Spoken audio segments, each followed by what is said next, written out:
चलिए बच्चों, अब हम शुरू करने वाले हैं बेटा प्रॉपर्टीज ऑफ अर्थमेटिक मीन। बहुत इंपॉर्टेंट टॉपिक, ठीक है, बहुत ज्यादा important topic, properties of arithmetic mean. ध्यान से सुनिए बच्चों, ध्यान से। अब ये क्वेश्चन की बम्बार्डमेंट, एमसीक्यू की बम्बार्डमेंट शुरू होती है यहां से, मटेरियल में। यहां से क्वेश्चन आएंगे आपके। सुनिए कैसे क्वेश्चन इंस्टीट्यूट आपसे पूछेगा। प्रॉपर्टीज, हेडिंग बनाइए, properties of arithmetic mean.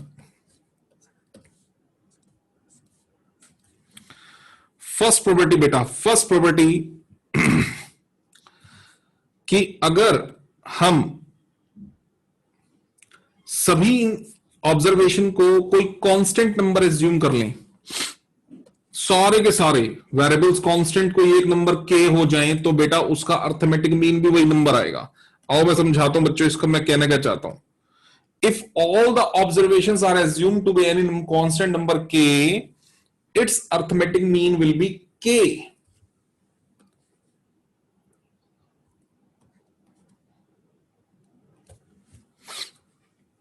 X सभी ऑब्जर्वेशंस मैंने एज्यूम कर लिए, 5 5 5 5 5 5। मैंने क्लास में बच्चे एज्यूम करे 6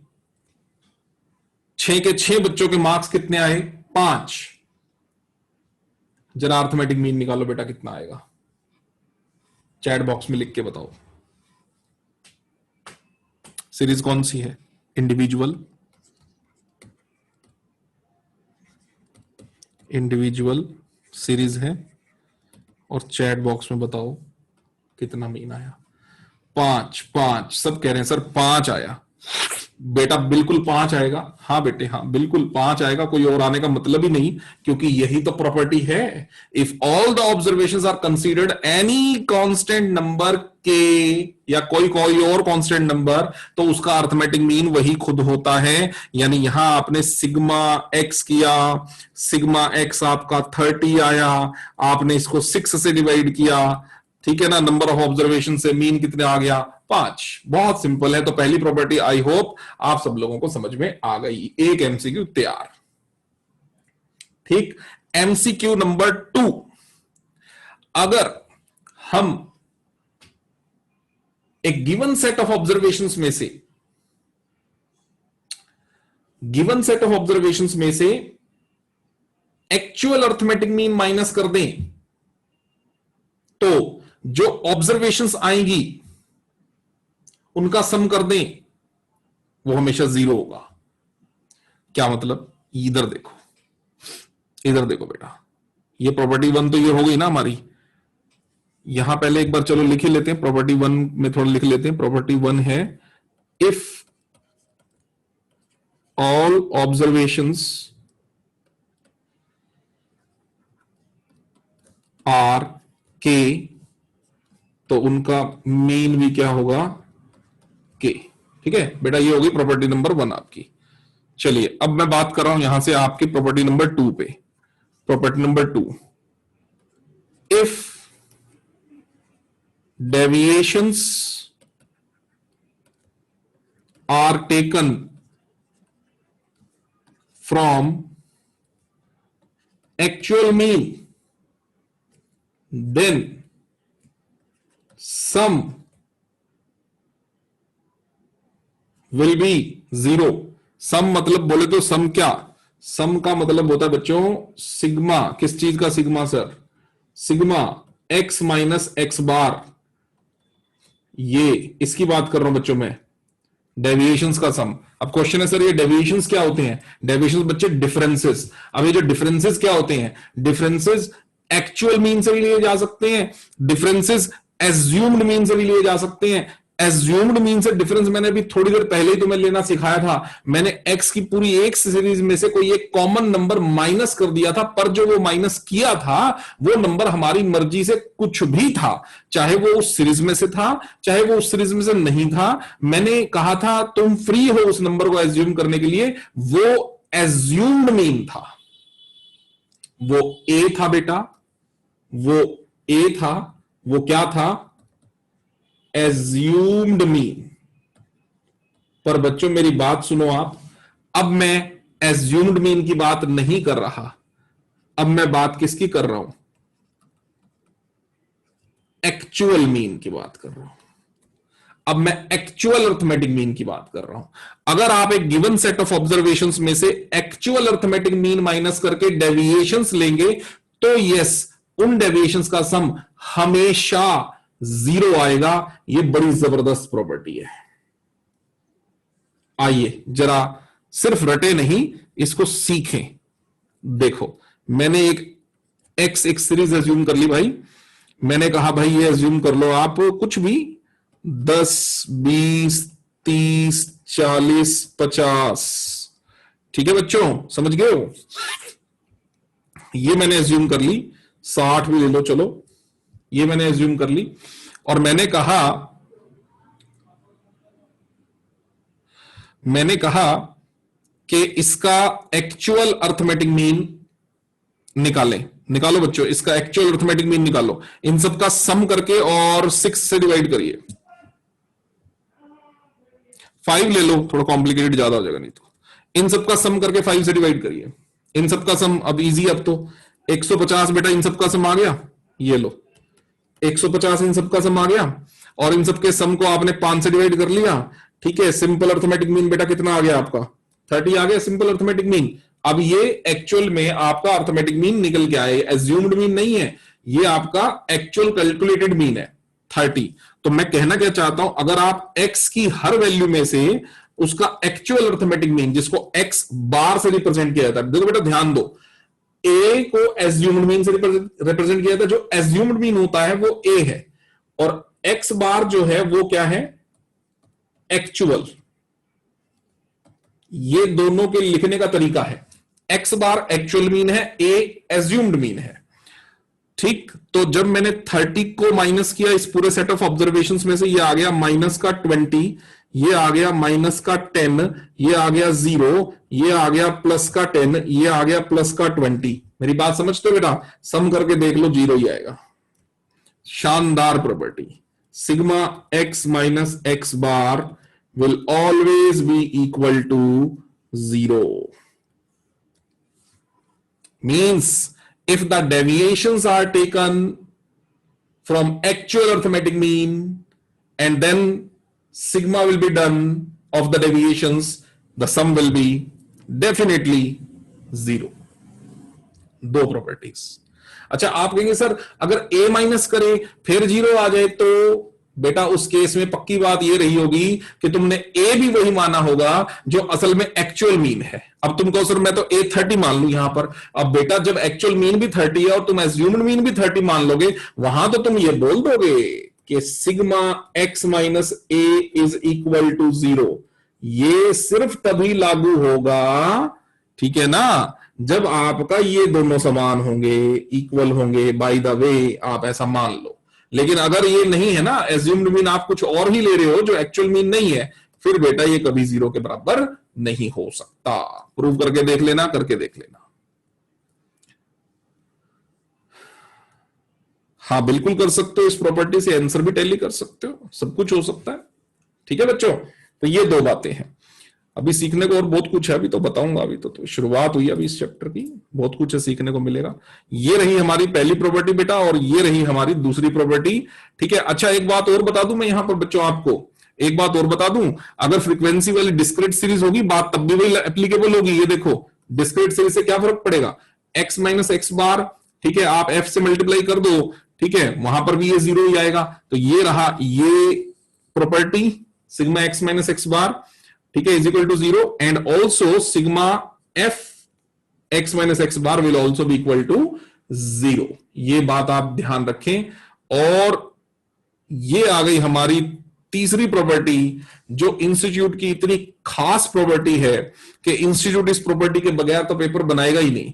ठीक है ना, arithmetic mean is affected due to the change in origin and scale, which implies that if the original variable x, original series क्या है बेटा, x is changed to another variable by another variable y, ये क्या कहना चाहता है कि हमें एक एक्स सीरीज गिवन थी, ध्यान दो मेरी बात की तरफ, हमने एक कॉमन नंबर माइनस किया, ए एज्यूम्ड मीन माइनस किया, फिर हमने क्या किया, जो आया उसको बी से डिवाइड किया, यानी x माइनस ए को किससे डिवाइड किया, b से डिवाइड किया, क्या किया, स्केल चेंज किया, तो फिर जो सीरीज आई, ये पूरी सीरीज, इसको किस चीज से रिप्रेजेंट कर दिया, y से रिप्रेजेंट कर दिया, ठीक है ना, ये y सीरीज आ गई, फिर y सीरीज का क्या निकाला, मीन, जिसको क्या कहा गया, y बार। अब अगर मैं y बार से कहां पहुंचना चाहता हूं, मैं तो x बार पे पहुंचना चाहता हूं, तो आपको अपने y बार को वापस b से मल्टीप्लाई करना पड़ेगा और a प्लस करना पड़ेगा, ताकि आप उसका ओरिजिन और स्केल इफेक्ट वापस से खत्म कर सको। तो आपको एक्चुअल जो सीरीज थी x वाली, ये वाली जो एक्चुअल सीरीज x थी, इसका मीन हमें मिल जाएगा। ठीक है बच्चों, ये वाली बातें समझ में आ रही हैं? और अगर ये बातें समझ में आ गई तो ये देखो, यहां देखो जरा 2 मिनट और ध्यान दो, x minus a upon b is equal to क्या बोला गया है वहां पर, y।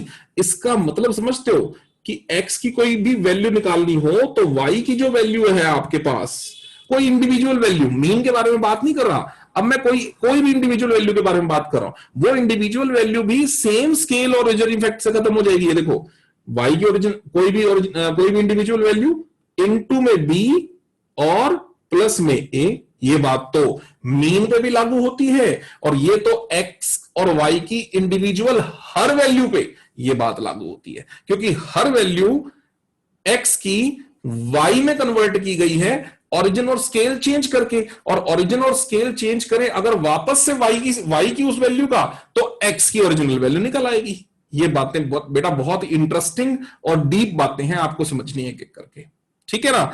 आइए मैं सिखाता हूं बेटा, ये क्वेश्चन आपसे किस तरह का पूछा जाएगा। ये देखो इंस्टीट्यूट ने ये बना दिया आपके लिए, y bar is equal to A plus B into x bar, जो मैं ऑलरेडी आपको सिखा भी चुका हूं, है ना, ऑलरेडी सिखा चुका हूं। ये देखो, ये एक इक्वेशन है बेटा आपके सामने। If it is known that two variables x and y are related by 2x plus 3y plus 7 is equal to 0, आइए लिख के बताता हूं, 2x plus 3y plus 7 is equal to 0, 2x plus 3y plus 7 is equals to 0। अच्छा जी, फिर and x bar is equal to 15, x bar is equals to 15, fine, then arithmetic mean of y is given by this one। ठीक है, आपको क्या निकालना है बच्चों, आपको अर्थमेटिक मीन ऑफ y निकालना है। अभी ध्यान देना मेरी एक एक बात की तरफ बच्चों, अभी ध्यान देना, y का अर्थमेटिक मीन निकालना है, x का अर्थमेटिक मीन गिवन है, राइट। अभी ये इक्वेशन जो आपको दे रखी है, ये एक रिलेशनशिप दे रखा है ओरिजिन और स्केल का, ठीक है, ओरिजिन और स्केल का एक रिलेशनशिप दे रखा है।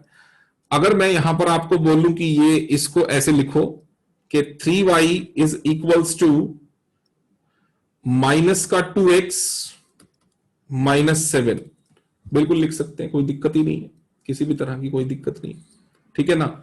और अगर x और y इस तरह से आपस में कनेक्टेड है, तो आप ये भी कह सकते, देखो अगर मैं यहां पर एग्जैक्टली आपको ओरिजिन और स्केल निकालने की बात करूं कि ओरिजिन और स्केल निकालो यहां पर, तो वो भी निकाल सकता हूं मैं यहां पर, ठीक है ना। लेकिन अगर मैं सीधी सीधी बात बोलूं कि भाई y की वैल्यू निकालनी है, इसको 3 को इसके नीचे ले जाओ और यहां पर x बार पुट कर दो, वहां से भी आंसर निकल जाएगा। देखो बुक वाले ने तो बहुत सिंपल तरीके से यहां से निकाल दिया है कि y bar is equal to -7 minus 2x upon 3, origin और स्केल उसने ये करा और ये आंसर उसके पास आ गया। ये देखो,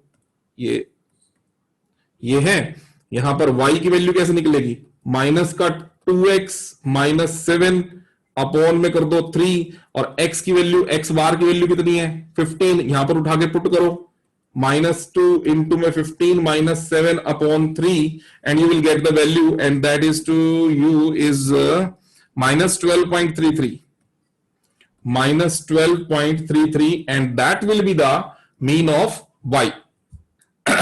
ये होगी बेटा एक बात। अब आ जाओ यहां पर फोर्थ मैटर पे, आओ बच्चों फोर्थ मैटर पे आ जाओ।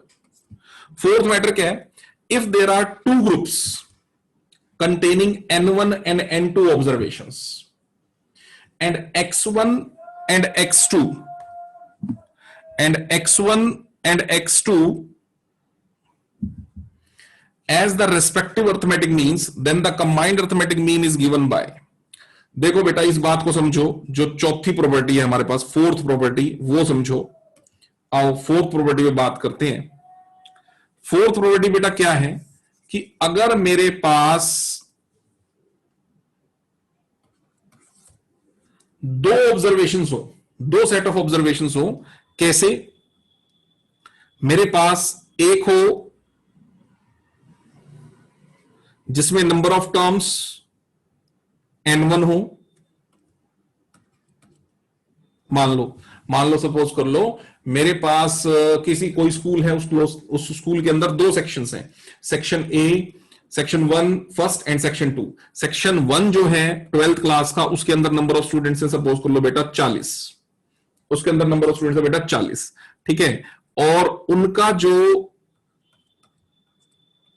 अकाउंट्स का रिजल्ट है वो आया है उनका 60 मीन है, ठीक है बच्चों, उनका अकाउंट्स का रिजल्ट है एवरेज 60 मार्क्स की है। फिर दूसरा सेक्शन है उनके पास, सेकंड सेक्शन है। सेकंड सेक्शन में बच्चों नंबर ऑफ स्टूडेंट्स जो है वहां पर वो है सपोज कर लो 30, और उनका जो एवरेज मार्क्स आए हैं, उनके एवरेज मार्क्स आए हैं 70।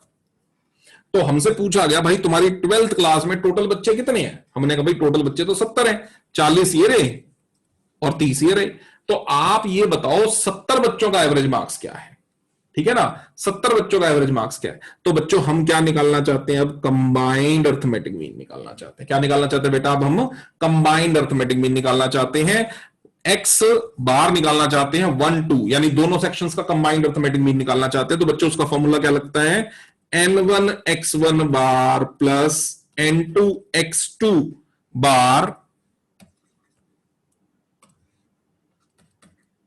Divided by n1 plus n2, ठीक है जी, divided by n1 plus n2। तो n1 कितना बोले तो 40 इंटू x1 बार मतलब कितना 60 प्लस n2 30 इंटू x2 बार 70। n1 x1 बार हो गया प्लस n2 x2 बार हो गया divided by n1 plus n2। अब n1 plus n2 40 plus 30 is equal to 70। Solve करिए बच्चों, 2400 प्लस 2100 अपॉन 70, ये हो जाएगा बेटा आपका 2400 प्लस 24 प्लस 21 अपॉन 70। इट्स 64.28। 64.28। क्या समझ में आ रही है बात बेटा? समझ में क्या आ रही है बच्चों बात सर समझ में ये आ रही है कि अगर पहले सेक्शन की एवरेज 60 थी, अगर दूसरे सेक्शन की एवरेज 70 थी, तो पूरी 12th क्लास जो स्कूल की है दोनों सेक्शन मिला करके, तो पूरी क्लास के दोनों सेक्शंस की मिला के एवरेज कितनी है? 64.28। What is this? This is the formula for the combined arithmetic mean. Note it down, combined arithmetic mean. ठीक है बच्चों, समझ में आ गया? तो मैंने आज आपको यहां पर 4 प्रॉपर्टीज सिखाई हैं बच्चों। चारों प्रॉपर्टीज को एक बार रिवाइज कर रहा हूं मैं। पहली प्रॉपर्टी क्या सिखाई है आपको? If all the observations are K of a series, then its arithmetic mean will also be what? K. ये पहली प्रॉपर्टी सीखी थी बेटा। दूसरी प्रॉपर्टी मैंने क्या सिखाई? If from all the observations you will deduct या minus actual arithmetic mean, then the sigma of the deviations will be always 0। यानी अगर आप x की हर वैल्यू में से एक्चुअल अर्थमेटिक मीन माइनस करके डेविएशंस लेते हैं तो डेविएशंस का सम हमेशा 0 आता है। 2। और तीसरी प्रॉपर्टी बच्चों हमने क्या सीखी? ओरिजिन और स्केल इफेक्ट, कि अगर मेरी ओरिजिनल सीरीज एक्स सीरीज है और मेरी ओरिजिन और स्केल चेंज करने के बाद की सीरीज वाई आती है, तो वाई सीरीज के मीन को अगर हम स्केल से वापस मल्टीप्लाई और ओरिजिन वापस प्लस कर देंगे तो हम x की ओरिजिनल सीरीज के मीन तक पहुंच सकते हैं। और ठीक ऐसे ही y bar is equal to a plus x bar into b, यानी x बार से y बार या y बार से x बार, तो हम ऐसे पहुंच सकते हैं। और चौथी प्रॉपर्टी हमने सीखी है बच्चों कंबाइंड मीन की, कंबाइंड अर्थमेटिक मीन की, जिसका फॉर्मूला है n1 x1 bar plus n2 x2 bar divided by n1 plus n2। ये चार हमारी प्रॉपर्टीज है बच्चों, अर्थमेटिक मीन की चारों हमारी प्रॉपर्टीज हैं जो आपके बम्बार्डमेंट ऑफ क्वेश्चन है, ठीक है, भंडार है पूरा, तो इन्हीं पे आपसे क्वेश्चन जो है इंस्टीट्यूट ने पूछने हैं। चलिए ये वाला क्वेश्चन करके और मेरे को डन लिख के बताओ बेटा। 15.1.5 क्वेश्चन करके डन लिख के। हो गया सर। हो गया, बाकी भी करो।